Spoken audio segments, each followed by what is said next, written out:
ওয়ালাইকুম আব্বা। এই এটা কার আব্বাটা সেটা তো কাজী বিয়া পরে এরাইছে। তুলা ভাইয়ের যে কথাবার্তা, বিয়া আবার পরে কি বে বইসে পড়ে? আমি তো ক্লাস 2 বই পড়ছি। আরে পাগলা এটা ওই পড়া না, এটা যে খাতা কুতা মধ্যে লেখা বিয়া পড়াইবো বিয়া। এই গেন্দাটার বিয়ে শাদী দিলে কোনো অভিজ্ঞতাই নাই। এ গেন্দা এর আগে কি বিয়ে শাদী করছো না দুইটা? হাই মিয়া আইনেও তো দেখা যায় পাগলা হয়ে গেছুন গা, এইটাই প্রথম বিয়া, এলিগে অভিজ্ঞতা কম না শালা আমার বালা। কাজী সাহেব আইরা ফেসালটা না পাইরা বিয়ার কাজটা শুরু করুন। আচ্ছা তাহলে শুরু করি।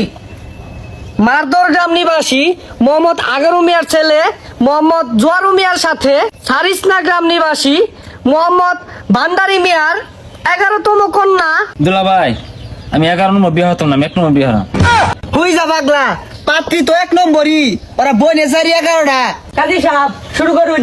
মুসাম্মদ হালানি বেগমের সাথে 1.5 টাকা দেনমোহর ধার্য করিয়া 2 পয়সা নগদ বুঝিয়া পাইয়া 1 টাকা 48 পয়সা বাকি রাখিয়া বিবাহ বন্ধনে আবদ্ধ হইল।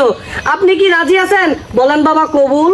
ওই কবুল কস্তাকে কবুল কো, বলেন বাবা কবুল।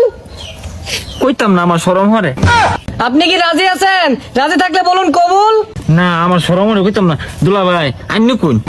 তুই যাবে সাজিস্তা, আমার শরম করে না। দুলা ভাই না, হ্যাঁ আমার লানে শরম পায় যায়। আব্বা আইন কই আলাই? হ্যাঁ হারাম দাদা কি করছি গুলা? জামাই কি পাগলা টাগলা নাকি? আরে জামাই বালা। বলুন বাবা কবুল। দুলা ভাই আব্বা তোর আগে চিন্তা করছে, আব্বা কইতো না কষ্ট মষ্ট আইনি কই হেলাই, আমার আবার শরম হরে। আমার কবুল লাগবো।